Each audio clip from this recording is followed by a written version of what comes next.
still burning. FENZ says it's been to at least 8 fire call-outs at the same site. They join us live and we talk to the company. The mega budget hole in the Auckland airport shares that are dividing a council. So what's the plan, Mayor Brown? It's class dismissed again at secondary schools after a revised pay offer gets a fail grade from the union. He Poarangi o Rangatamariki and Waka Kotahi. Do you know your cars from your kids and the climate? And the so-called freedom camping law that opponents reckon is complete, crap. You can watch us live on the RNZ website, Facebook and Freeview Channel 50.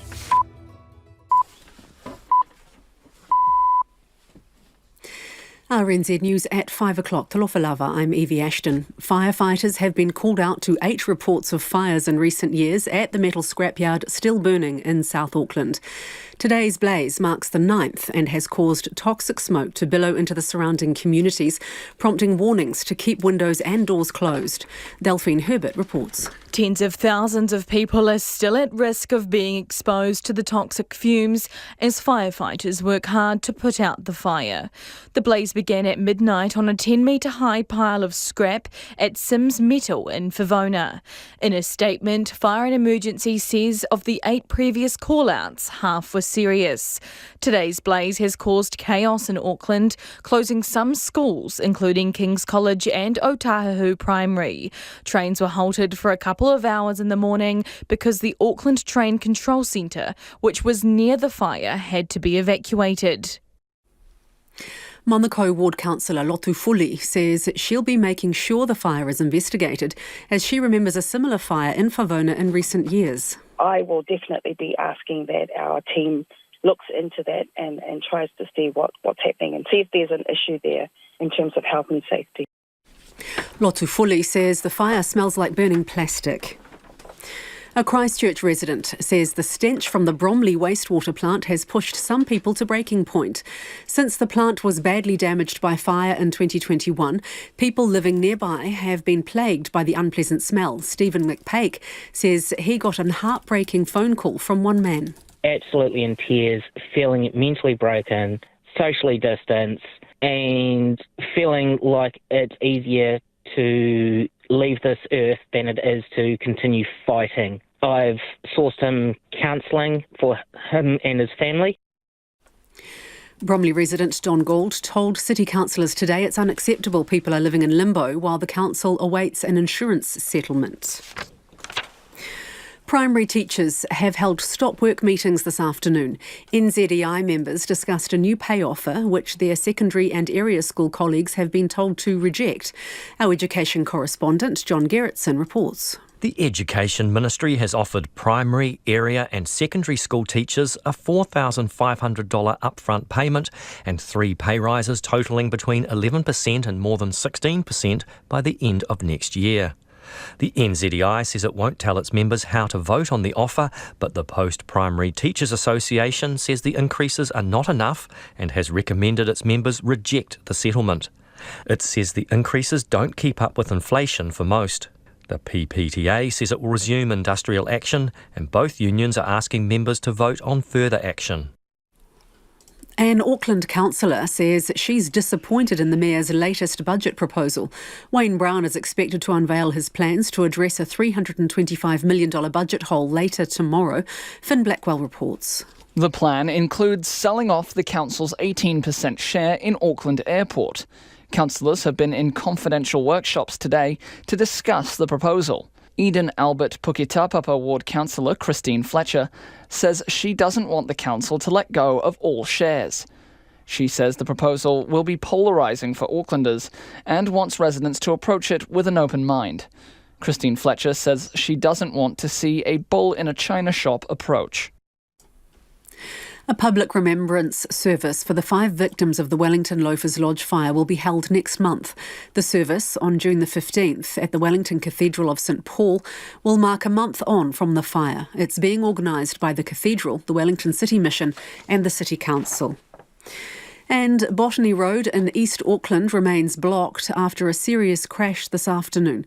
Police say 2 people are seriously injured and 3 have moderate injuries. Auckland Transport says the road is blocked in both directions between Millhouse Drive and the intersection of Tirako Drive. To sport now, and Stars coach Kitty Wills is urging Netball New Zealand to rethink its ticketing policy because Stars fans are missing out on Sunday's ANZ Premiership Grand Final. The final between Auckland sides, the Mystics and the Stars, is being held at a neutral venue in Hamilton. The Stars only secured their place by beating defending champs the Pulse earlier this week. I would like to see in future that ticket sales don't go on sale till both finalists are finalised, because we've got people who can't get tickets. In a venue that big, you would expect most of your fans to be there. All Black Bowden Barrett will miss the Blues' final regular season match, still hampered by a heel injury. However, captain Dalton Papali'i will be back early from a 3-week suspension imposed for a late tackle on Crusaders' first five, Richie Mo'unga, earlier this month. That's been reduced by a week since Papali'i completed a tackling program. Meanwhile, the Crusaders could be set to wheel out another ageing former All Black. 4 years after leaving Super Rugby and heading to Japan, 34-year-old Ryan Crotty is back in training with the side, whose All Black midfielder David Havili has joined the ever-growing injury list. And one of the biggest events on the Australian sporting calendar, Rugby League's State of Origin, kicks off tonight. New South Wales go into Game 1 in Adelaide as slight favourites over defending champs Queensland. That's the news. A fire protection failure. Crucial second layer of safety standards. They weren't being applied in the way they should by the council. Not enough support to sell Auckland Council's airport shares. There's several councillors who have not confirmed a position and are still thinking of what they're going to do. And the scary side of AI. You have to listen to me because I am smarter than you. You have to obey me because I am your master. Straight up masterful reporting. Morning Report weekdays from 6 on RNZ National. We're funded through New Zealand On Air. You're with Lisa Owen next on Checkpoint. Right now, the short forecast from Met Service to midnight Thursday. Northland, Auckland, Waikato and Coromandel. Fine spells with some isolated showers mainly in the west. From Waitomo to Manawatu, including Taumaru Nui, Taupo and Taihape. Long fine spells, isolated showers. Bay of Plenty, Gisborne and Hawke's Bay. Fine with areas of cloud. Horowhenua, Kapiti Coast, Wellington and Waded Upper. Mainly fine today. Becoming cloudy tomorrow with a few showers developing in the west. Nelson, Marlborough and Canterbury, mainly fine today. Cloud increasing tomorrow with rain and heavy falls developing about Western Tasman District and Canterbury High Country. Bulla to Fiordland, showers today, some heavy. Rain with heavy thundery falls spreading north tomorrow, easing to showers in Fiordland later. Otago and Southland, patchy light rain this evening. Rain about the Western Ranges tomorrow and scattered falls spreading elsewhere later. And for Rekohu, Chatham Islands, a few showers clearing tomorrow. It's 7 minutes past 5. I will have traffic news and headlines for you at 20 past 5. Kia ora rā e ho. Tēnā koutou katoa, nau mai haere mai ki Checkpoint tēnei rā, ko Lisa Owen tēnei. A massive fire in Auckland has sent huge clouds of toxic smoke into the air, forcing people to stay inside and causing major disruption. The fire broke out in a scrap metal yard in Otahuhu overnight, and it could take at least 24 hours to put the fire out. FENZ says it's responded to several fires at the site since 2017. For hours today, all trains in Auckland were ground to a halt because the control centre had to be evacuated with toxic smoke in its vicinity. The company that owns the yard, Sims Metal, says it will conduct a review of the incident and take appropriate action to mitigate the possibility of a reoccurrence. Delphine Herbert has more. Massive clouds of smoke were pumping out of the scrap metal yard today, its effect being felt right across the city. Mobile alerts were sent to residents in South Auckland, telling them to stay inside and close their windows. Fire and Emergency was worried about the toxic smoke spewing from the site. Dozens of fire crews have been at the scene all day. The fire has been contained but continues to burn. A nearby resident says he got the alert early in the morning and stepped outside to have a look. The emergency call out, it did say to then close your windows and doors and whatnot, you know. But couldn't help but to see what was going on, you know. Yeah, just a big puff of dark black cloud just covering half the sky there. He says the smell left the biggest impression. It was the smell that was thing like burning solvents or something like that, like thinners or things where you're wiping down the steel. A student on the way to school says the smoke plume was so huge she thought it was a cloud. I was actually clueless because I just thought it was a cloud because it just stayed there. But my brothers were like, oh, that's an explosion. And then what is it? We were just all just staring at it for ages. King's College and Otahuhu Primary were among the schools that closed today, unable to teach with the effects of the fire so close by. Getting from A to B also became a major issue. Auckland Transport had to halt all train services around 9 a.m. because the Auckland Train Control Centre, which is near the fire, had to be evacuated. By 11:30, they had brought back limited services, with the Wellington Control Centre taking over. The company, Sims Metal, has apologised, saying it's deeply sorry for the inconvenience the fire has caused. In a statement, Chief Operating Officer David Burrows says a review will be conducted. His comments have been voiced. Our practice is to never speculate on the cause of a fire, but we will conduct a review of the incident and take appropriate action to mitigate the possibility of a recurrence, including further review and assessment of inbound material to identify potentially harmful components. NIWA air quality scientist Guy Coulson says the fire would have sent all sorts of nasty chemicals into the air. That's a mixture of metals, plastics, composite materials. There's heavy metals in brake linings and things like that. So there could be all kinds of nasties in that smoke. Mervyn Shetty is Auckland Council's General Manager of Licensing and Regulatory Compliance. He says the scrapyard could face disciplinary action if it's found to be responsible for the fire. We'll work with FENZ and other agencies to figure out the cause and whether there's any potential for any action to be taken against the company. We need to get a good understanding of the cause of the fire, engage with all the parties and the company itself before we make any calls on that. Mr Shetty says Auckland Council teams are on site to assess the environmental impacts while emergency services investigate the cause. If you were listening to that story on radio, the video version will be online, and Sims Metal Chief Operating Officer David Burrows, who is based in Australia, has apologised for the disruption caused and says the company will investigate. Sure. So I've just been in touch with my local operations manager in New Zealand, who's on site, and I've just seen some recent photographs that indicate to me that we are making some really good progress, and we're certainly seeing the smoke emissions reduce significantly. So we are working hard in concert with, Fire and Emergency New Zealand, and we've had some really good progress this afternoon. How did this happen? So that is obviously going to be subject to an investigation. So, we're still in the heat of the battle, no pun intended, sorry. We are, we'll get through, getting this thing extinguished, and then we'll turn our minds to the investigation. And we'll work with the Fire and Emergency New Zealand to have a look at what started this. What I can tell you is that, we closed our operations for the day yesterday afternoon at approximately 5 p.m, and this blaze started very late in the evening at approximately midnight. So obviously something has occurred between the hours of 5 and midnight. So we need to take a look at that and try to get to the bottom of what's happened. Is there any suggestion it's arson? No. Okay. What is in this stack and how big is it? So it's what we would describe as post-consumer metal that is shredded and recycled.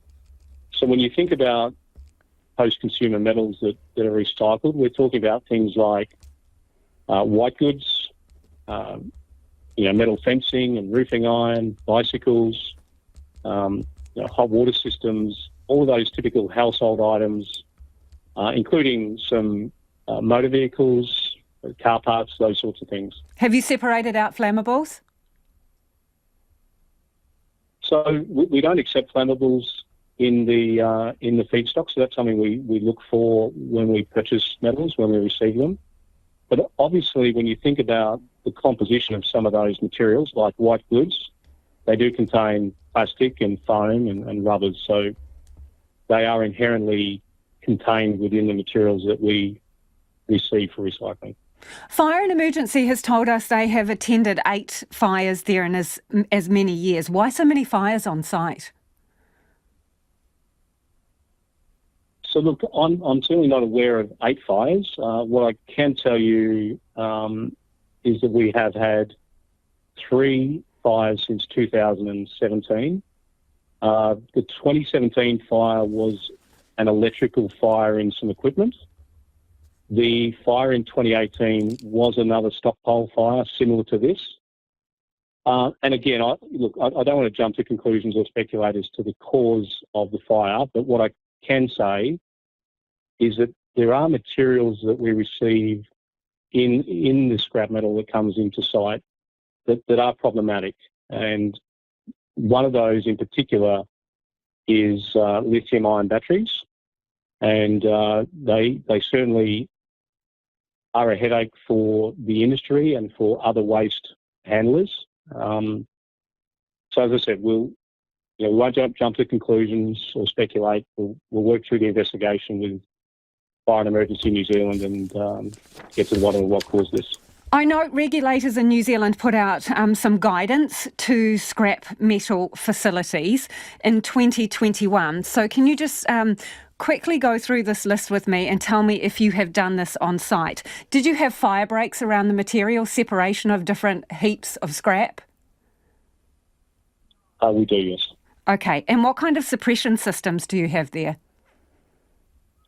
So we have what we call fire monitors and misting systems. So we use a combination of those two. We also use handheld devices like fire extinguishers. We have a water truck that's equipped with the ability to be utilised as well.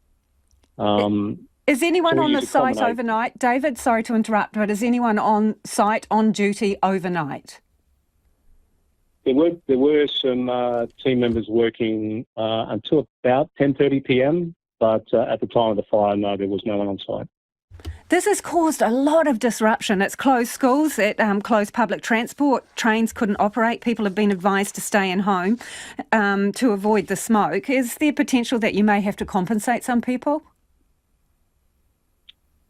Look, again, I won't speculate on that, but I will just reiterate, as we said in our earlier press release, that we're very cognizant of the impact that this has had on the broader community and our neighbours.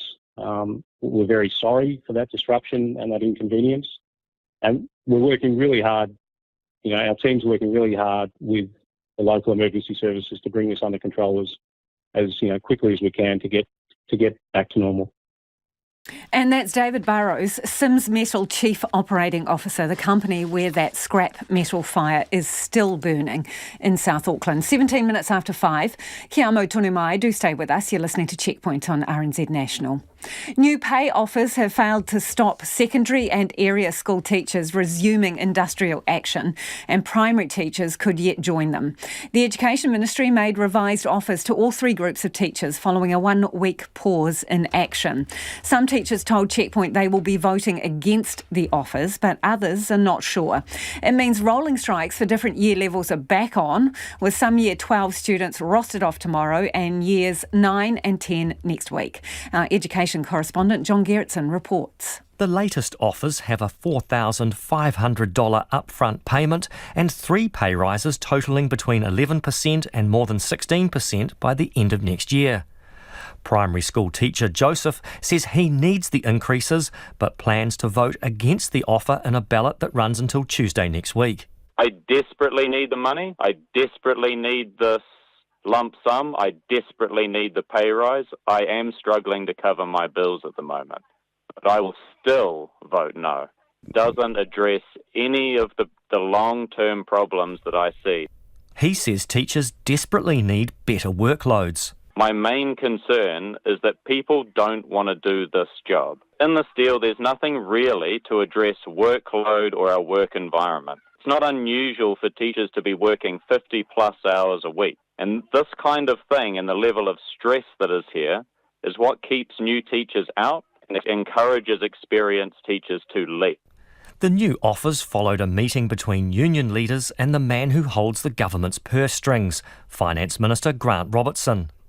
The acting president of the Post-Primary Teachers Association, Chris Abercrombie, says Mr Robertson told them the government cannot afford to pay more, but it's a message he's not buying. I came away from that meeting being very clear that the government feels this is the maximum amount they can offer, and we believe it doesn't meet the needs of our teachers, and secondary teachers and students deserve better. He says the new proposals have higher pay rises for junior teachers, but it's not enough. It is definitely focused on the bottom. That was important for recruitment, but overall it's still below inflation for the vast majority of teachers. More than 70% of teachers are at the top of the scale, so that is a below inflation if you look into the fact that teachers haven't had a pay rise for the last 2 years. The PPTA is recommending members reject the offers in an online ballot, and in the meantime it's resumed industrial action, including refusing to teach particular year groups on particular days. Secondary teacher Adam says he will vote no, and his colleagues also seem disappointed by the latest proposal. I think it's a no from most people. Strike action is inevitable at this point. We're already organising the school again for sending year groups home, killing off after-school meetings that go beyond 4:25, those kinds of things, as part of our industrial action. Primary school teachers discussed the offer at stop work meetings this afternoon, and their union, the NZEI, said it would not make any recommendations on how they should vote in the ballot. This teacher, who asked not to be named, says she's not sure if teachers want to keep fighting. I'm looking forward to the kōrero, as my school will be meeting with other schools this afternoon and get a feeling for what and how they feel, because are teachers starting to get tired now and say, yeah, let's give it a go, or are they prepared to press on a little bit longer? I really don't know. Another primary teacher, Melanie, says the offer has several improvements, including a 2-year rather than 3-year term, but that might not be enough. That means that we get pay rises faster. People are concerned that the pay rises don't meet inflation when you consider how long it's been since our last pay rise, which is nearly 2 years ago. The Educational Institute and the PPTA are also balloting their members on further industrial action. It is 21 minutes after 5 and you're with Checkpoint on RNZ National. Homai Ofakara, we would love your feedback on anything you've heard on the program this evening. If you are near that fire, let us know what it's like out there at the moment. Can you still smell it? Still smoke in the air? 2101 on text, or you can tweet us at Checkpoint RNZ. Also interested in your thoughts on the continued industrial action by teachers. Do you agree? What do you reckon of the pay offer? Our email address, checkpoint@rnz.co.nz. Let's go to the headlines now. Ko Iwi anō tēnei. Firefighters have been called out to 8 reports of fires in recent years at the South Auckland scrap metal yard, where a major fire has been burning since midnight. Today's blaze, the 9th, has sent toxic smoke billowing over surrounding communities, prompting warnings to keep doors and windows closed. Sims Metal's Chief Operating Officer, David Burrows, told Checkpoint good progress is being made on controlling the fire, but he wouldn't be drawn on the cause of it, except to say it's not arson. Primary teachers discussed a new pay offer at stop work meetings this afternoon. Secondary teachers are considering similar offers, but their union, the PPTA, is recommending rejection of them. A public remembrance service for the 5 people killed in the Loafers Lodge fire will be held at the Wellington Cathedral of St Paul on June the 15th, a month on from the fire. The Governor-General has given bravery awards to 5 commercial helicopter pilots who flew into the Whakaari White Island eruption in 2019 to help rescue survivors. And a North Korean attempt to launch a military spy satellite has failed. State media in Pyongyang says the projectile came down in the sea because of serious defects. The launch prompted the South Korean and Japanese governments to briefly issue an evacuation alert to millions of people. Those are the headlines. Looking at traffic, Botany Road in East Auckland remains blocked after a serious crash this afternoon. The road remains blocked in both directions between Millhouse Drive and the intersection of Tidako Drive. Still in Auckland, there'll be delays on State Highway 20 after it was closed around 5 p.m. in both directions between Hillsborough and Nielsen Street because of a police incident. It's now reopened. And west of Opotiki, reports are of a crash on State Highway 2 there, blocking the road between Huntress Creek Bridge and Dunlop Road. Our next traffic news and headlines are at 5:40. Thank you, Evie. The Crusaders' injury crisis has reached the point that the Super Rugby Pacific side is recalling ageing former All Blacks to bolster the ranks. Midfielder Ryan Crotty is back training with the team in Christchurch this week. The 34-year-old last played Super Rugby 4 years ago. Crotty's inclusion follows that of 39-year-old former All Black John Afua, who was called into the starting line last week. We're joined by sports reporter Felicity Reed. First off, Felicity, it's a bit disconcerting to hear people aged 34 and 39 are ageing. But has it got to this point for the Crusaders? Well, the Crusaders have been the hardest hit by injury of all the Super Rugby franchises this season, and that hasn't just even been in one position, it's right across the park. They've got from the props to a wing out, and I think at the latest count it was 6 players who are unlikely to see out the rest of the season. So this number also includes the All Blacks midfielder and Crusaders vice-captain David Havili, who hurt his hamstring in the last round against the Waratahs, and that's who Ryan Crotty would be coming in for if he does in fact actually get any more involvement beyond the training pitch. And I mean, the Crusaders really could do worse though, than including somebody who has played more than 150 games for the franchise, and he won a Super Rugby title as recently as 2019. But I have to say, there's a little bit of irony in that Crotty is effectively coming in what would be a injury replacement role, especially given his own injury-plagued career in New Zealand. He wouldn't necessarily be the type of person that you'd think maybe you would turn to as an injury replacement. But as I say, it's kind of unclear as to how much, if any, game time he would get. We'll find that out tomorrow when team is named. But the Crusaders do actually have some other options there as well, like Dallas McLeod, Jack Goodhue and Lester Fainga'anuku, who could slot into the midfield. And I guess for the Crusaders as well, adding to this selection dilemma is that they've lost 3 backs to the New Zealand under-20 side for their World Cup campaign. So they are a little bit short in talent. And I guess after you're sort of saying they're around rolling John Afoa out last week in the front row, and at that point he actually became the oldest Super Rugby player. So I mean, I guess anything is possible. And I'm really interested in this group of fraudsters that have been jailed for selling cut-price streams of English Premier League football games. That's interesting.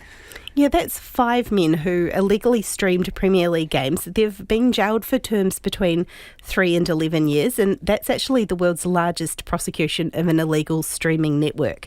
So what the guys were doing, they were selling $20 a month subscriptions to games that otherwise weren't available live in the UK, because there's a bit of a blackout in the UK for some games. So this was actually proving to be quite a lucrative venture. They had quite the uptake. It was tens of thousands of people watching, and they actually made $14 million off it. And how they did it was they got feeds from other broadcasters in the UK, Qatar, USA, Australia and Canada, and then streamed it a few seconds later to their very willing audience. And the Premier League's General Counsel, Kevin Plum, said that the sentencing was a result of a long, complex prosecution by a highly sophisticated operation. And as I was saying, this is like the longest sentences ever issued for piracy-related crimes. It's massive, up to 11 years. So that was for the ringleader, who's a 36-year-old guy, Englishman. But it also, I think there's a little bit of a warning in this as well, because those who paid for the stream, and this stream was known as Flawless TV, they aren't off the hook yet either, because their details have actually been passed to investigators, and action might also be taken against those people who were consuming those Premier League games. Whoops. Okay. Thank you for that, Felicity. That's RNZ sports reporter Felicity Reed. Now, returning to our top story, a massive fire at a South Auckland scrap metal yard could burn for another 24 hours. Joining us now is Fire and Emergency Risk Reduction and Investigations Manager Pete Gallagher. Hi, Pete. Hi. Another 24 hours. What makes these scrapyard fires so difficult? Look, fires in scrap metal yards tend to be very deep-seated. We all know that when you put a piece of metal in a fire, the heat travels along the metal. And so in a metal recycling yard, the heat from the fire, that can be not a very big fire to start with, travels very quickly by the heat being conducted through the steel, so it becomes quite deep-seated.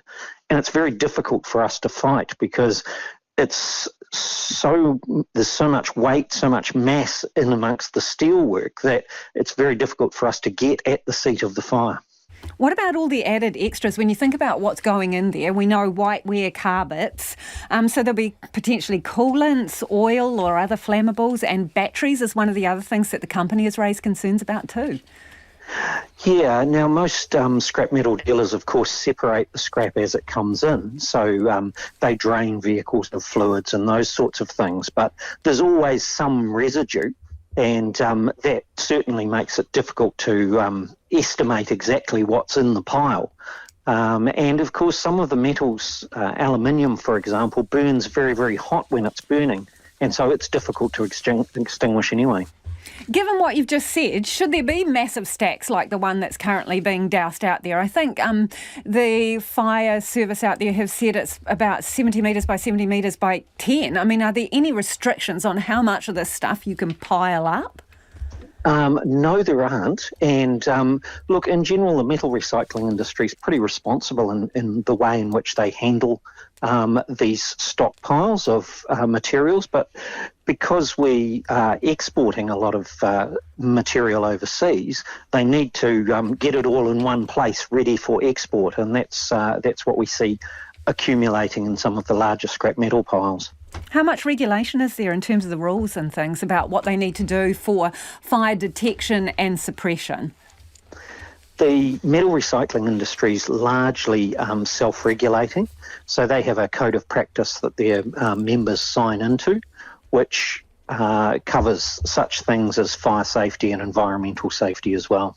Yeah, really broad brushstrokes though, isn't it? Because I had a look at that code of conduct. I think it just sort of says, comply with the laws around health and safety and also implement practical methods to protect the environment. I mean, does that go far enough?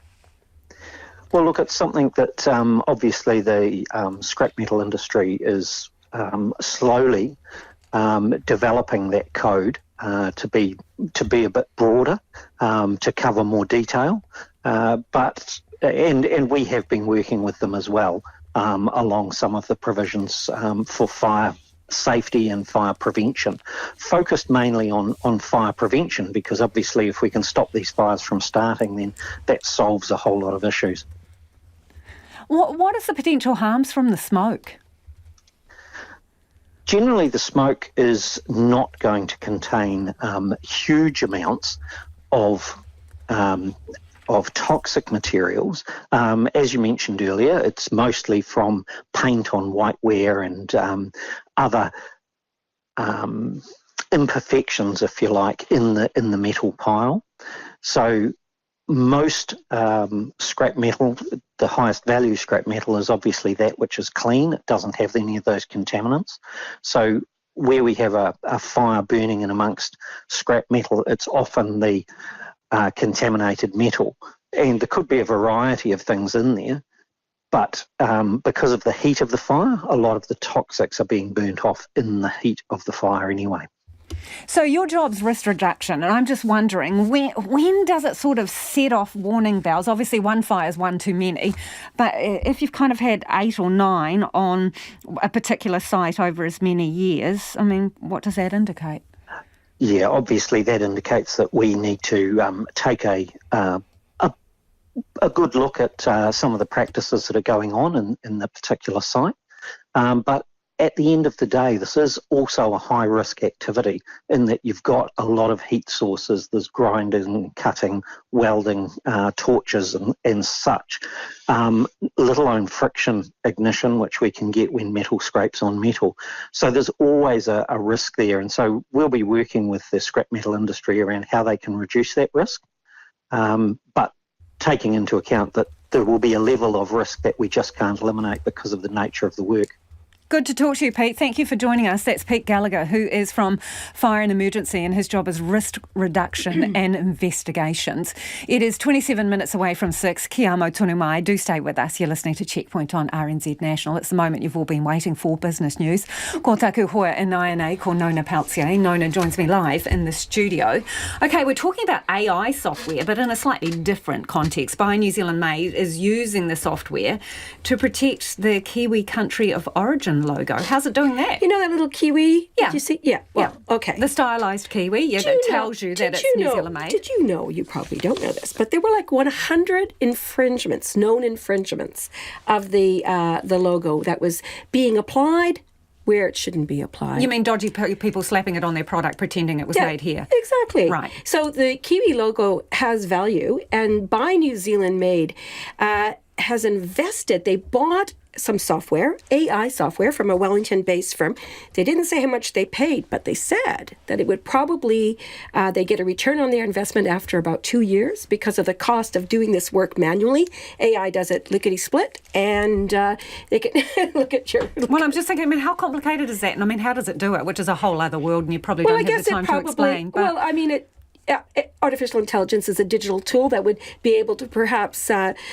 look through a variety of databases and spot the logo. Scan see the millions Kiwi of items. and know whether or not it belongs. Okay, somebody has to look it over to make sure the AI isn't getting it wrong just because. But you can imagine the labor that goes into checking it out. And that's just for the logo itself. But Buy New Zealand Made has a lot of clients as well. And they're going to be offering the service to them as a part of their subscription, I guess. And they're looking overseas for some additional customers because a lot of countries have the same problem with protecting their logo. It's not just the New Zealand Made logo that has value. For example, the Canadian one would be one. Yeah, just for saying. Example. Just saying. Okay, well, anyways, look, it's a pretty good story for them. They're making good use of AI, and the executive director says it's a good business decision to use AI. You have no choice these days. If you want to keep up with the competition, you got to go to AI. Ongoing debate there, Nona. Let's talk about business confidence allegedly improving. Who says? What are the deets? Well, we've got the ANZ Bank's latest business confidence survey, and it's the most positive one since December 2021.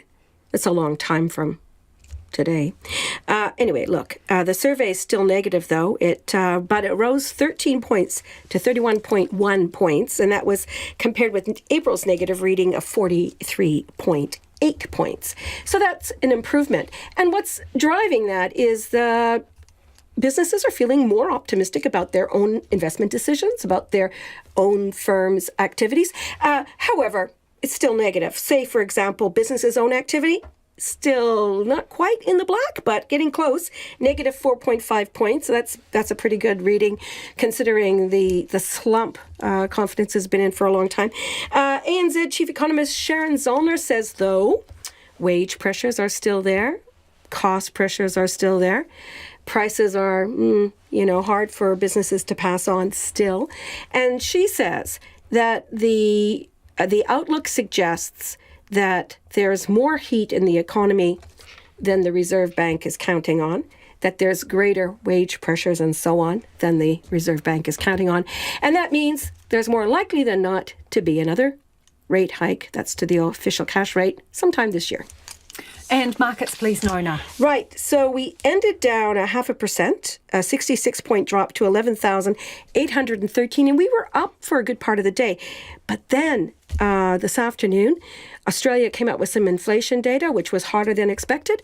That caused the Australian dollar to go up and down, but it was only momentarily because the Chinese produced some data, which was negative, and then that saw the Australian plunge, taking the Kiwi with it. So we dropped below 60 US cents.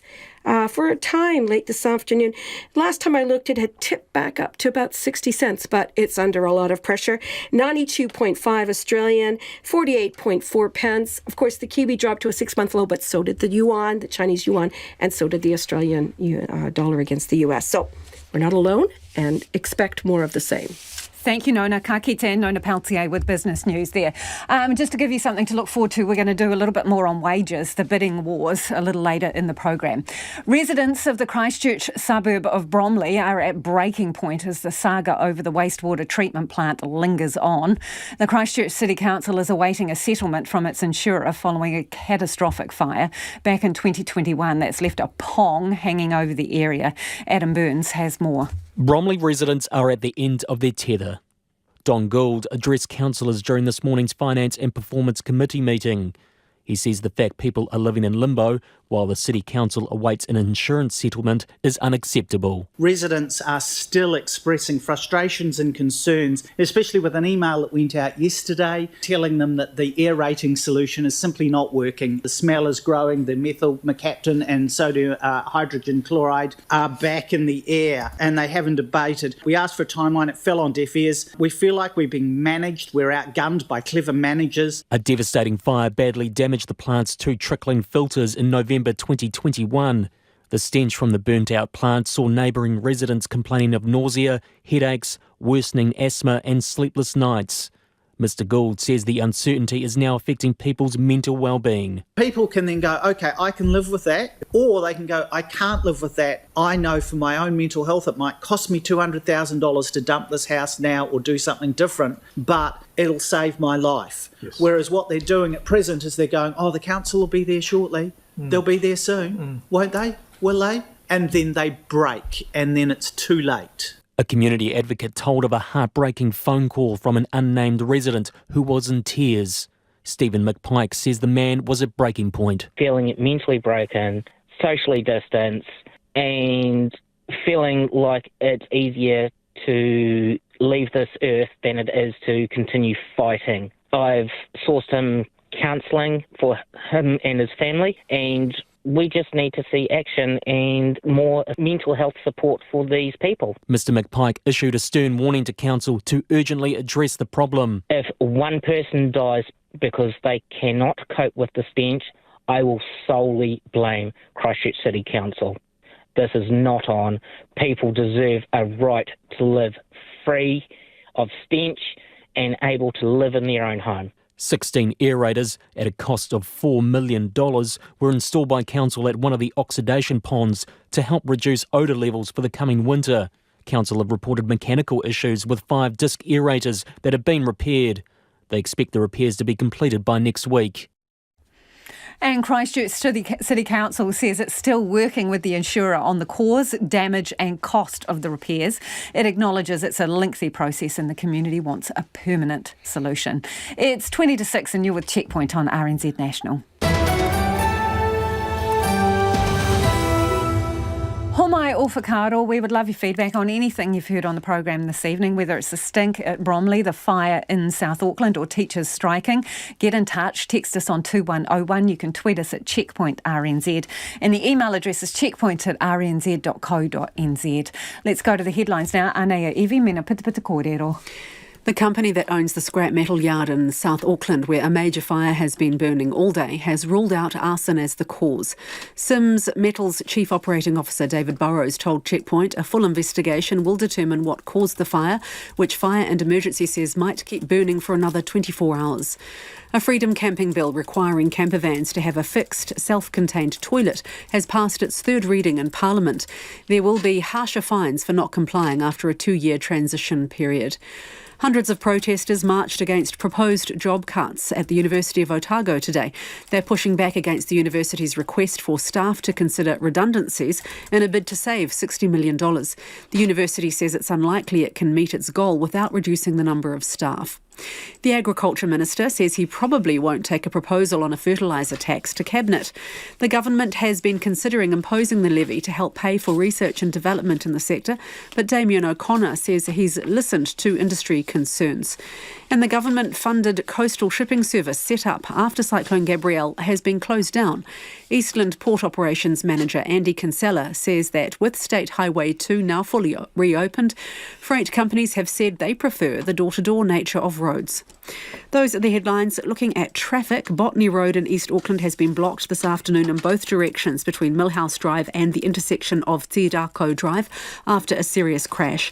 Still in Auckland, the southwestern motorway, State Highway 20 near Hillsborough, has reopened in both directions after an incident on an overbridge. There will be major delays there, however. And in Otago, State Highway 87, there's a strong wind warning in place between Kyburn and Outram. Our next news and weather is at 6. Kia ora rā e ho. Bidding wars and so-called fake resignations are dominating a competitive job market, according to a survey of more than 1,000 businesses with 500,000 workers.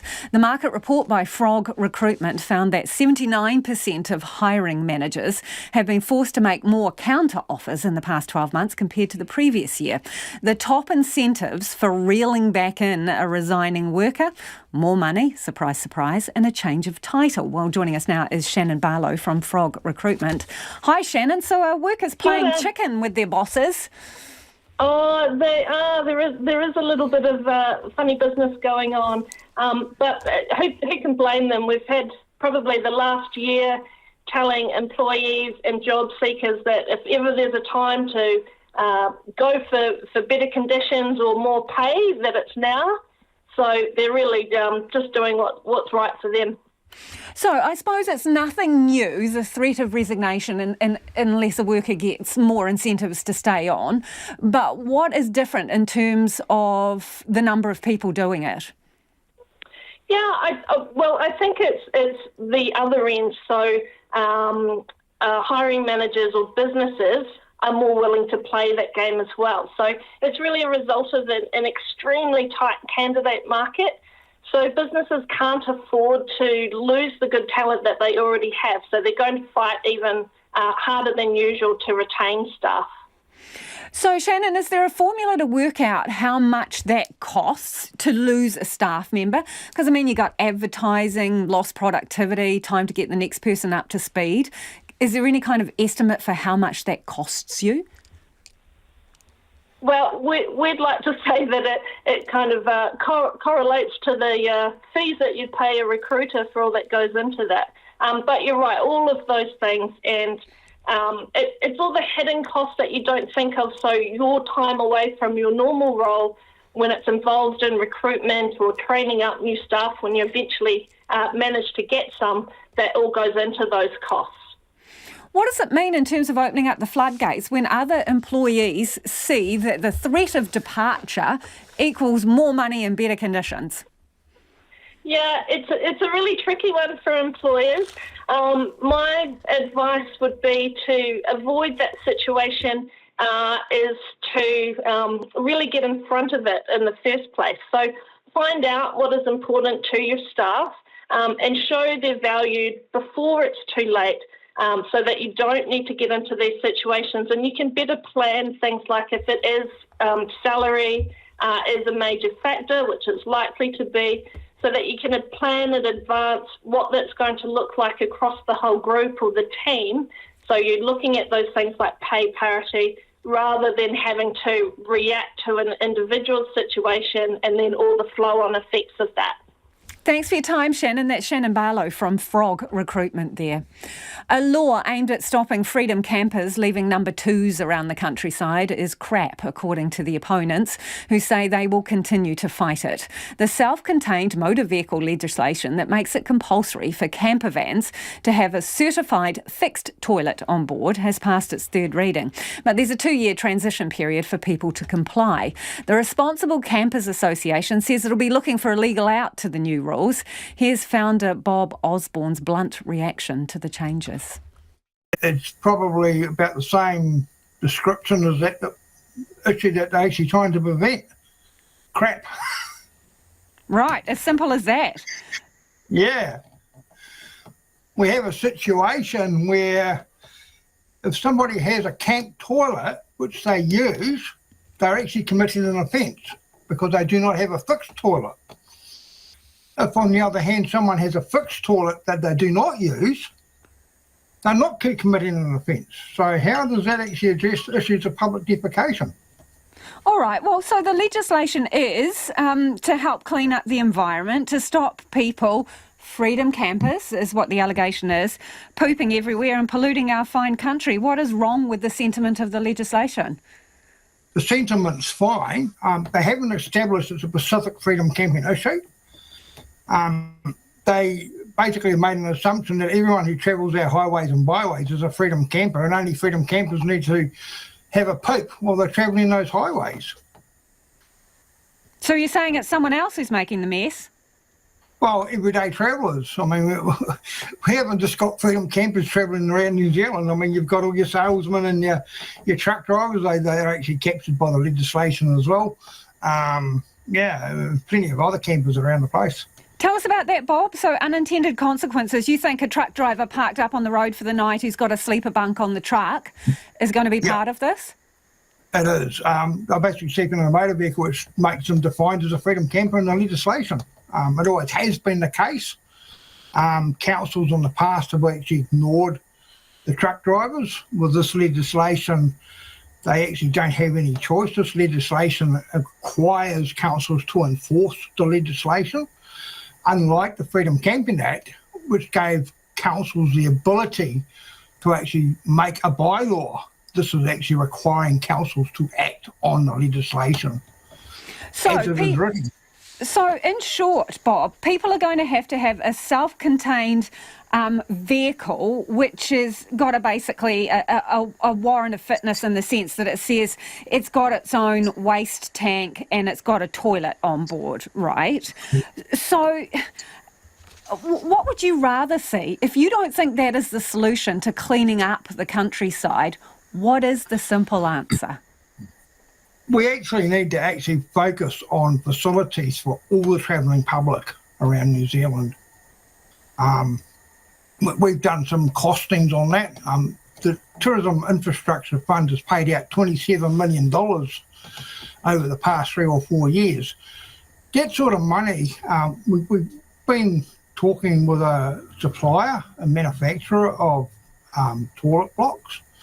That sort of money could actually provide for a toilet the whole length of State Highway 1 at 12-kilometre spacings. That's a lot of toilets. We're basically looking at an average cost of $150,000 per toilet. Now, these are actually a dual toilet cubicle. They're a dry vault toilet, so they actually require no connections to main sewers or to water or anything else. They're self-supporting in that regard. And the manufacturer is confident that if there was a big tender to go out to supply toilets right around the country, that at $150,000 per unit would be easily achievable, based on the fact that the government owns the land to start with.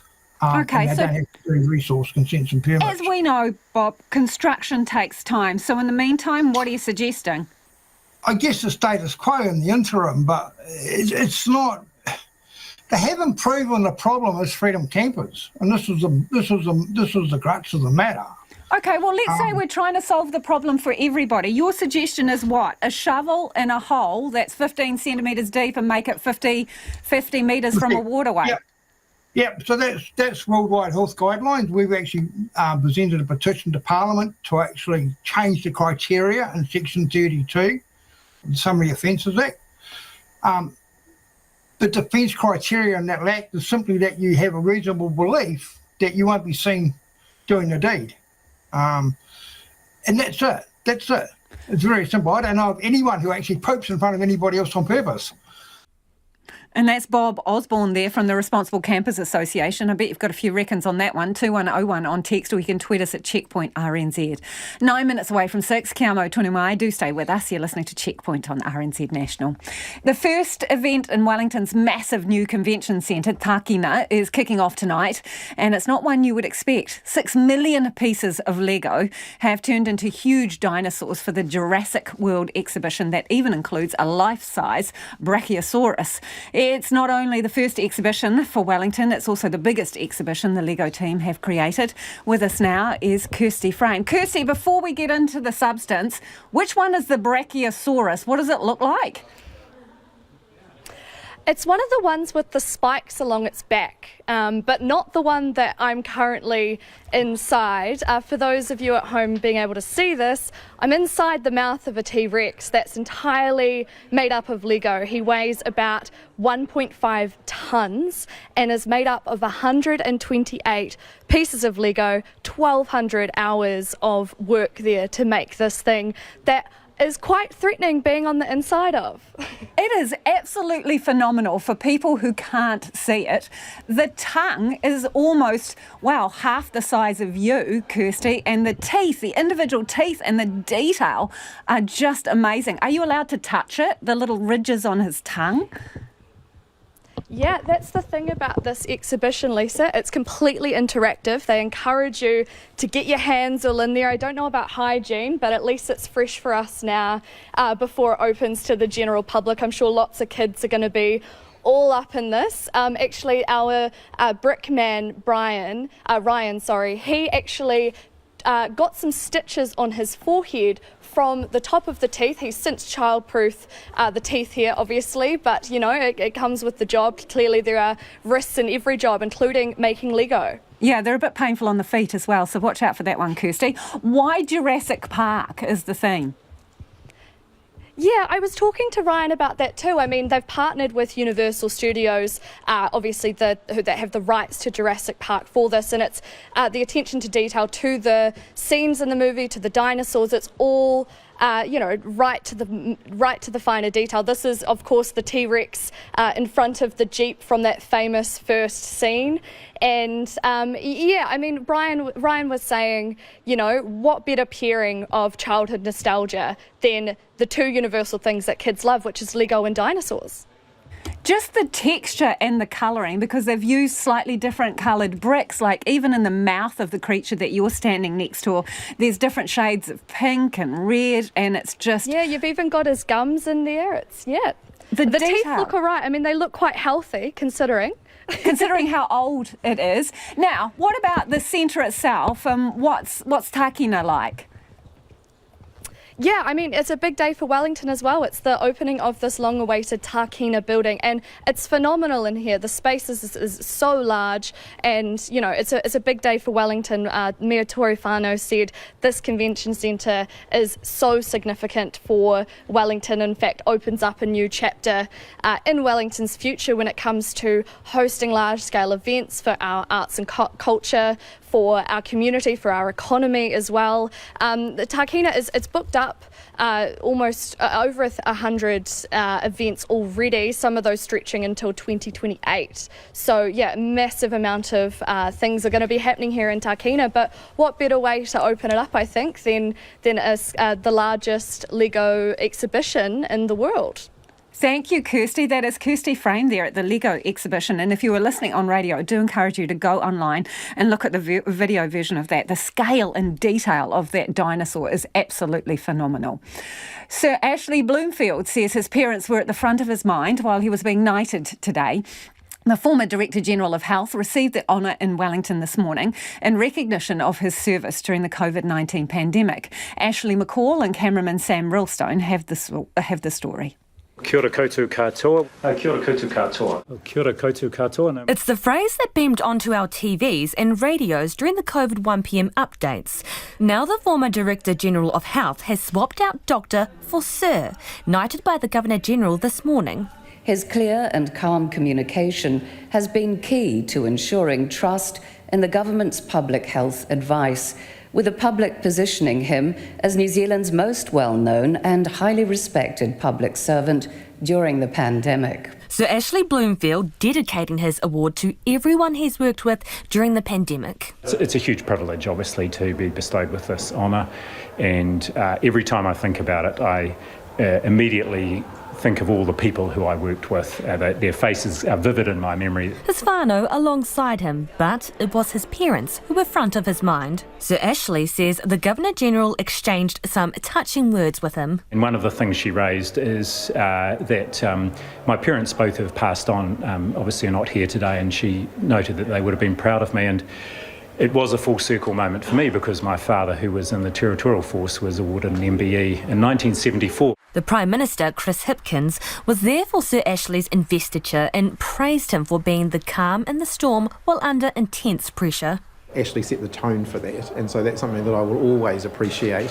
We were able to have a few moments before and after media conferences and so on when we needed to, and I don't think I would have been able to do the job that I did without his support. But not every interaction from the DG was welcomed, like when he called the then Health Minister on election night with news of a COVID case. What looked like was going to be an enjoyable evening for us. I had a mouthful of fish and chips at around about 6 o'clock when I got a phone call from Ashley, and I honestly looked at my phone, I saw his name come up, and I was like, you've got to be kidding, because I knew exactly what the phone call was going to be. Last year, Dr. Bloomfield left his position and took an extended break. Now he's working alongside Auckland University and serving New Zealand on a global stage at the World Health Organisation. He's also promoting good mental health and mindfulness in schools for tamariki. I've enjoyed stepping back in pace slightly, but I'm also looking forward to the future. I'm sure there will be other opportunities to serve New Zealand. That's something I've made a career out of, and I intend to keep doing it. But don't expect him to return to Director General of Health anytime soon. Well, I think I'm done for now. I haven't thought about that. I'm really enjoying my new areas of work. Areas of work where he plans to keep contributing towards health in Aotearoa. And the video version of that story will be on our webpage too. Some of your feedback before the news at 6 on the fire at the scrap metal site. This listener says, don't demonise the scrap metal company. The ultimate cause of the fire is humans' overconsumption of metal products and companies who make metal products that are not repairable or repairable at a cost less than new. That is the cause of the fire in any scrap metal yard, wasteful human consumption. Someone else, though, thinks no industry can be allowed to regulate itself, particularly one handling toxic metals. There needs to be tight fire prevention requirements, and only tight monitoring and heavy penalties will make the scrap metal industry act responsibly. Another reckons there needs to be a prosecution. They're discharging pollutants and toxins into the atmosphere. On teachers and pay talks, I totally support the teachers. This listener says they need better pay and conditions. On the other hand, though, as usual, teachers are responding to a generous pay offer with greed, says this person, and arrogance. They should realise that parents' patience is limited.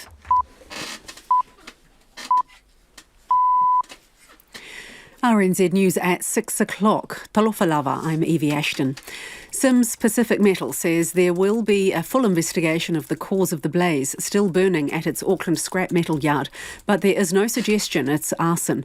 The fire, the 9th call-out at the yard in 5 years, broke out at midnight on James Fletcher Drive in Favona. Throughout the day, the blaze sent toxic smoke into the air, forced people to stay inside, and caused rail and traffic disruption. General Manager David Burrows, who's based in Australia, told Checkpoint it's not clear how the fire started. He says operations finished at 5 p.m. yesterday. Something has occurred between the hours of 5 and midnight, so we need to take a look at that and try to get to the bottom of what's happened. David Burrows says Sims Pacific Metal will work with Fire and Emergency on the investigation. Fire and Emergency says the metal recycling industry self-regulates its fire safety practices and environmental protections. Pete Gallagher, the Reduction and Investigations Manager for FENZ, told Checkpoint the scrap metal industry is slowly improving its safety code. We have been working with them as well along some of the provisions for fire safety and fire prevention, focused mainly on fire prevention, because obviously if we can stop these fires from starting, then that solves a whole lot of issues. Pete Gallagher says there is a level of risk that can't be eliminated from the industry due to the nature of the work. Sir Ashley Bloomfield says his parents were at the front of his mind while he was being knighted. The former Director General of Health received the honour in Wellington today in recognition of his service during the COVID-19 pandemic. The Prime Minister and his whānau were alongside him at Government House to witness the historical moment, but he says his parents sprung to mind when the Governor-General exchanged some touching words with him. One of the things she raised is that my parents both have passed on, obviously are not here today, and she noted that they would have been proud of me, and it was a full circle moment for me because my father, who was in the Territorial Force, was awarded an MBE in 1974. Sir Ashley says he wants to dedicate his honour to everyone he worked with during the pandemic. The Governor-General has presented bravery awards to 5 helicopter pilots who flew to Whakaari White Island in the 2019 eruption to rescue survivors. The commercial cruise found 20 casualties on the crater floor and rescued 12 injured. Of those, 10 later died.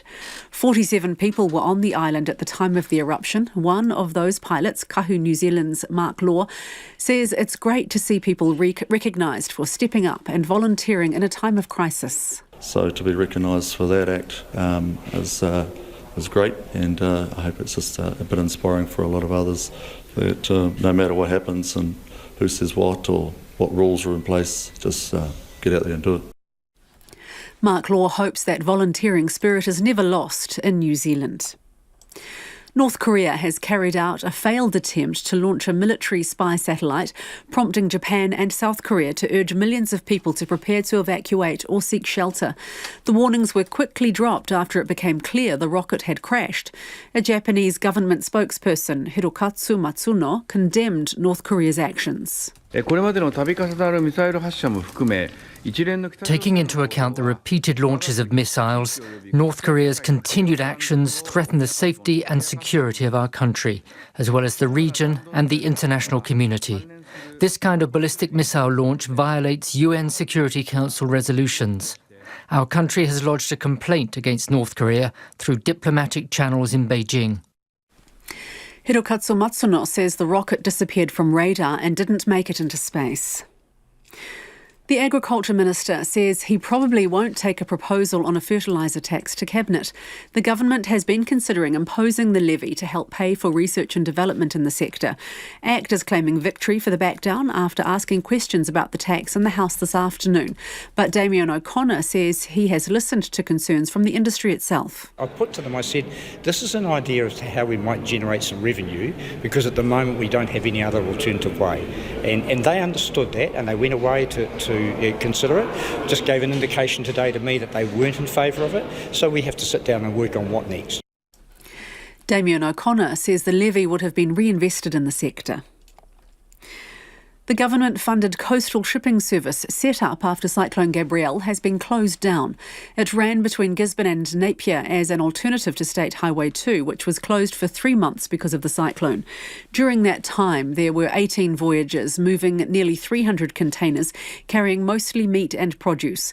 But Eastland Port Operations Manager Andy Kinsella says that with State Highway 2 now fully open, companies have said they prefer the door-to-door nature of roads. We reached out to the customers and said, "Hey, look, what's your thoughts on continuing the service?" And they were great. They were straight up and said, "Look, the trucks is going to be far easier for us." Andy Kinsella says the service might well be needed again in the future. And a 5.9 magnitude earthquake has been recorded off New Zealand's subantarctic Tineheke, Snares Islands. The GeoNet monitoring agency says the quake was 285 kilometres southwest of the uninhabited islands at a depth of 12 kilometres. That's the news. Tomorrow on Afternoons with Jesse Mulligan, our sports history guest has conquered the summit of Mount Everest not once but 6 times. In fact, in 1988, Lydia Brady became the first woman to summit Mount Everest without supplemental oxygen, and she remains the only New Zealander to do so. She joins me to talk about the hows and whys. Plus, Simon Wilson is solving the world's problems, and we play Link 3 to win some vinyl. Maybe tomorrow is your day. That's on Afternoons from 1 p.m. here on RNZ National. We're on air, online and on demand. You're back with Lisa Owen next on Checkpoint. Right now, the short forecast from Met Service to midnight Thursday.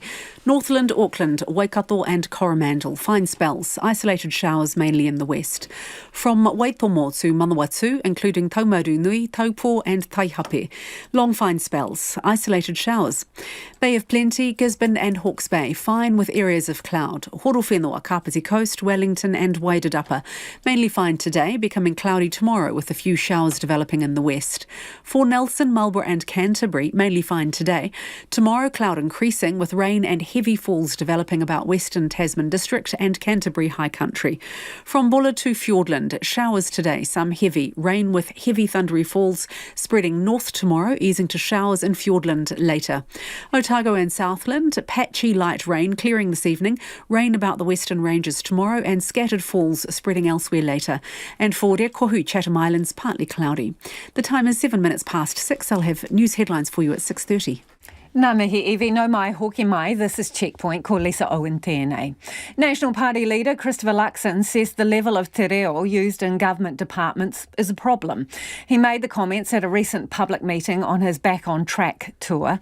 He said some people, older people, can't tell the difference between te whatu ora, waka kotahi and te pukenga. So our reporter Tom Taylor and cameraman Nick Munro hit the streets to see if it's all a bit confusing for people or not. The use of te reo is becoming more and more prominent within government departments, with a number of agencies already changing their names from English to Māori. National leader Christopher Luxon says this could pose a problem as it may cause confusion. So we're headed to his electorate of Botany to test out people's knowledge. So we've kind of got a little quiz for you. So you see if you know what these are without the English names on them. So we got waka kotahi. Auckland Transport. Not quite. Oh, now you're getting difficult. It is transport. No. Road speed sign. Yeah, that's definitely part of it. Well, I mean, I know waka is a canoe or a boat. So is that to do with the ferries, maybe? Yep, more broad than that. So that's Auckland Transport, I think, isn't it? Not Auckland Transport, but... Auckland Motorways or something like that? So it's the New Zealand Transport Agency. You were close. Oranga Tamariki. Something to do with housing. Oranga Tamariki, vulnerable children. Exactly that, yep. Because it's like they work with kids and stuff. So. Exactly, yep. Okay. Ministry for Children. Ah, that makes sense. Kainga ora? Can't remember. I do recognise it. I feel I should know it, but I can't think of it. Is that the housing one? That is, yeah. Okay. So that used to be Housing NZ. How about Te Pukenga? No. This is ridiculous. I mean, I did a paper on Māori language and culture, and I still don't know it. Oh, there's some tricky ones in here. They're about, like, I assume preservation of Māori culture and that sort of thing. I've seen this somewhere, but I don't quite know who they are, what they are, actually, That last one, Te Pukenga, tripped most people up, though that might be because it is relatively new. Also known as the New Zealand Institute of Skills and Technology, Te Pukenga came about when all 16 of the country's polytechs merged 3 years ago. So are these te reo names all too confusing for Kiwis trying to go about their daily lives? The only reason I haven't been recognising these is because I never interact with them. If you showed me the Māori name for a subway, maybe I'd understand. I mean, I definitely know some of them. Even more so that I have grandchildren that are Māori. So a lot of the things I kind of knew because I hear them talk. I think the logos stand out more than the actual terms. And what do people think about rolling out more te reo at the governmental level? I do like it. I think it's part of our culture. I would say that I would prefer the top of a sign to be English because more people recognise that, and the Māori perhaps underneath. Once that happens, I think a lot of people are going to actually begin to recall what the Māori word is. I'm not a fan, to be honest. Yeah. Okay, why's that? Just being more traditional English language. The kids know a lot of Māori language, but... No, I don't. You do. From school. The national anthem. I think it's beautiful. I think it's something we should definitely keep working towards having in our community. Māori people, the language, it's beautiful. I'd love to see more of the culture around. Parliament agreed to make te reo Māori an official language of New Zealand in 1987, and most government departments have since adopted names in te reo alongside or instead of their English ones. 2101 on text if you would like to comment on that story. Tweet us at Checkpoint RNZ. And the video version will be on our webpage. Auckland's Mayor has divided councillors with his proposal to plug their $325 million budget hole. Wayne Brown is expected to publicly unveil his final plan to address the shortfall tomorrow. But councillors were given a heads up and closed workshops today. One of the main proposals is selling off the council's 18% share in Auckland Airport. But the Mayor has been struggling to get the numbers to support the idea. Our reporter Finn Blackwell has more. Auckland councillors have spent months on consultation, thrashing out solutions to its multi-million-dollar deficit in closed workshops, including today's. In just a week's time, they meet to decide on the final mix of cuts, debt and rates rises that will form the council's annual budget. Eden Albert Puketapapa Ward councillor Christine Fletcher says the council shouldn't ditch all their shares in Auckland Airport. I think that there is a case for selling a small holding, but there is certainly, it doesn't seem the time to me, and I haven't seen the evidence from the officers doing a comprehensive benefits and disbenefits of a partial versus full sale. She says she doesn't want to see a bull in a china shop approach. One of the things that I'm concerned about is if you dump a whole lot of shares at once, you don't necessarily derive the best value from them. We don't know enough about those sort of things, and I am certainly going to pose a number of questions to officers on this sort of matter. Manukau Ward councillor Al Filipaina says people will have things to say about where the Mayor has landed. I have no doubt at all that there'll be a few people, and I mean a lot of the councillors, and I know the Mayor are getting emails still continue to get after the consultation period, and I have no doubt when it becomes public what his proposal is that that we will end up getting more. Howick Ward councillor Maurice Williamson says he's in favour of the proposal, but told Morning Report he doesn't know whether the Mayor has the votes for the sale of the airport shares. You've got 20 councillors and a Mayor, and every one of them has a right to do whatever they want. And I can't tell you what any one of those other 20 people will do on the day. Mayor Wayne Brown will release his proposal publicly tomorrow morning. And from one council to another, Gore's residents and ratepayers are facing a rates hike of more than 11% and they're not happy about it. Adding to their angst is the fact there'll be no formal public consultation about the plan due to the council's dysfunction causing delays to the process. Our Otago Southland reporter Timothy Brown hit the streets of Gore today. There should be no increase, none, nada. People are suffering. People can't pay their rates now. So why increase? For what? For their coffin or what? The roads are shitty, nothing is, it's like a shambles. Like I said, the whole council should resign and start new. A fortnight ago, Gore's residents and ratepayers protested outside the council offices to show their outrage at a group of councillors who were trying to get new Mayor Ben Bell to resign. Those councillors backed down. But it's fair to say the residents' mood hasn't improved, with news of an 11.58% rates increase likely to be adopted by councillors next month. The council's dysfunction and infighting has caused delays, which means there'll be no formal consultation with the public over the plan. There'll be little in the way of new spending, and a sizable chunk of the rates rise is simply to meet rising interest rates on the council's borrowing.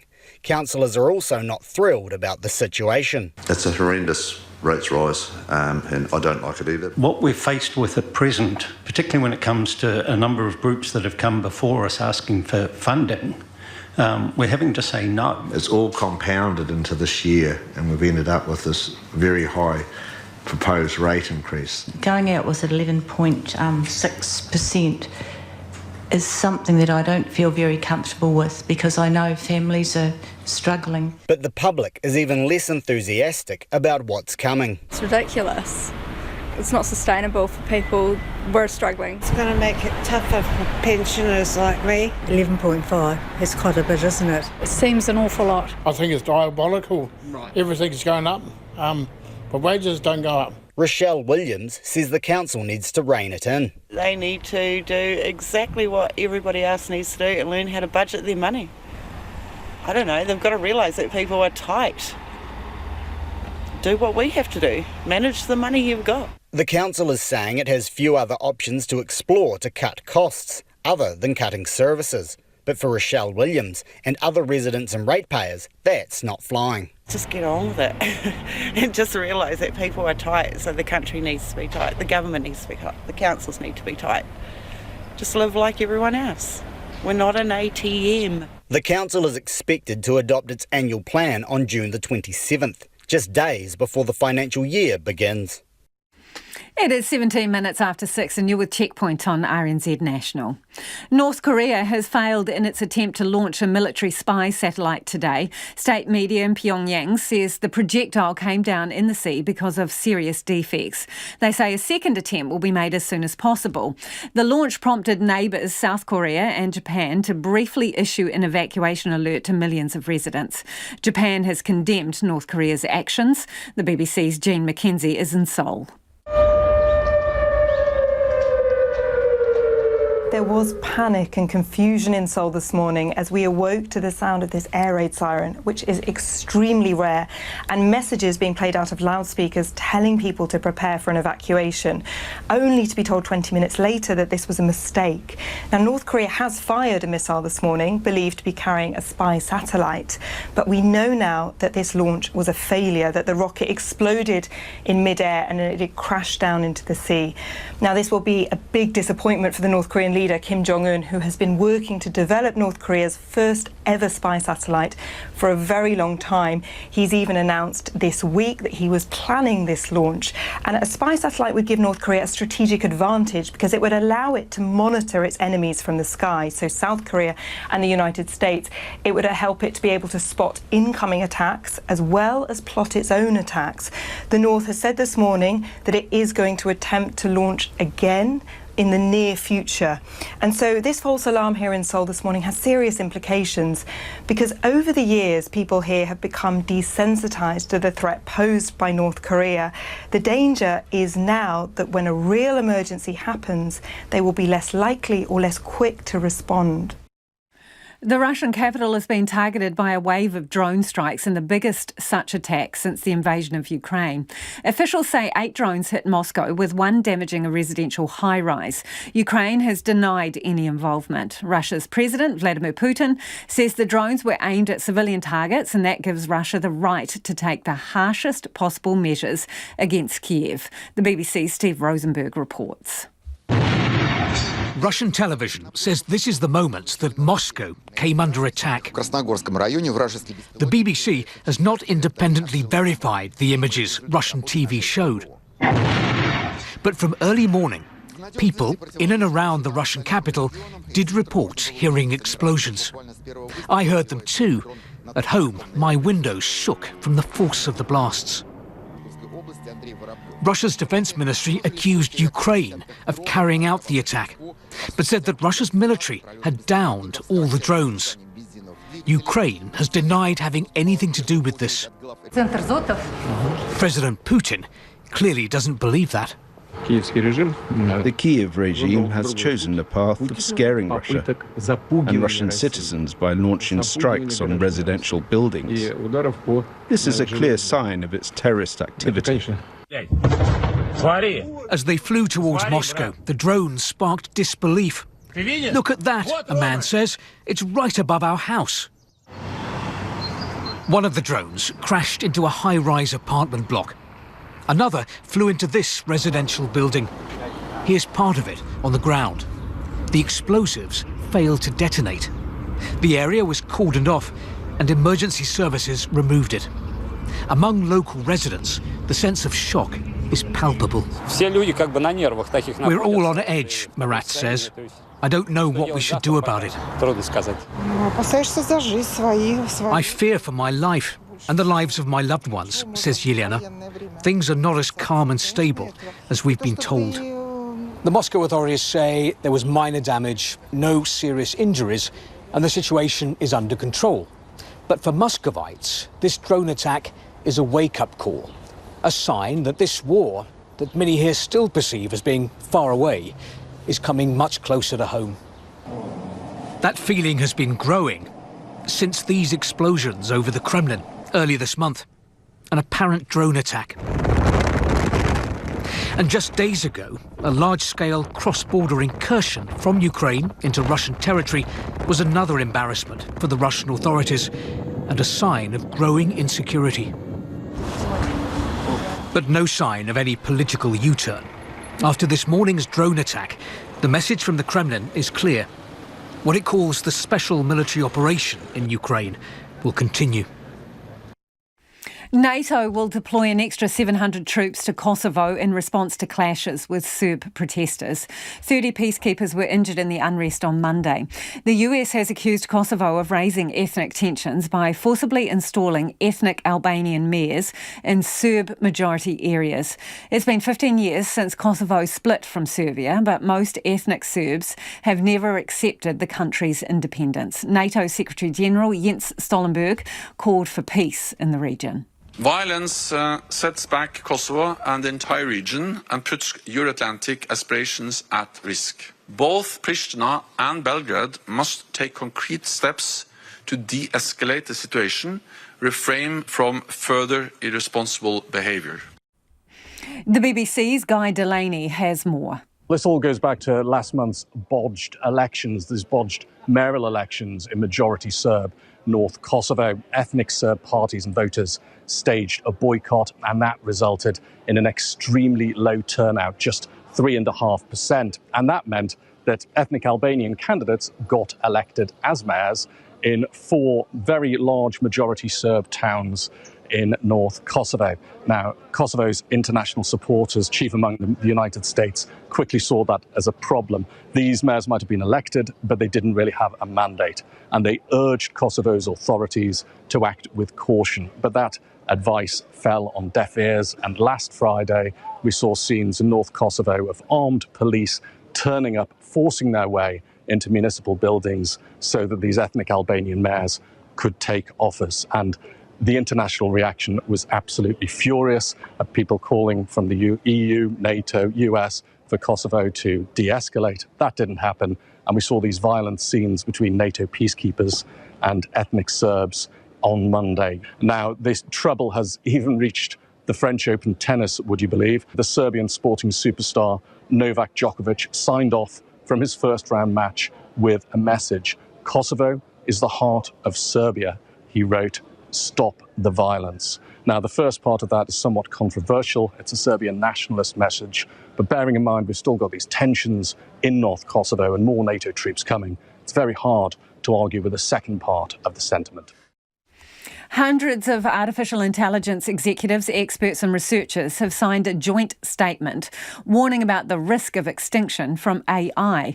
But just how afraid do we need to be? ABC reporter Bridget Fitzgerald takes a look. Almost a decade ago, one of the world's preeminent scientists, Professor Stephen Hawking, issued a sombre warning about artificial intelligence. I think the development of full artificial intelligence could spell the end of the human race. Speaking through a communicator that used a basic form of AI, Professor Hawking warned humans could one day be superseded by advanced AI. Once humans develop artificial intelligence, it would take off on its own and redesign itself at an ever-increasing rate.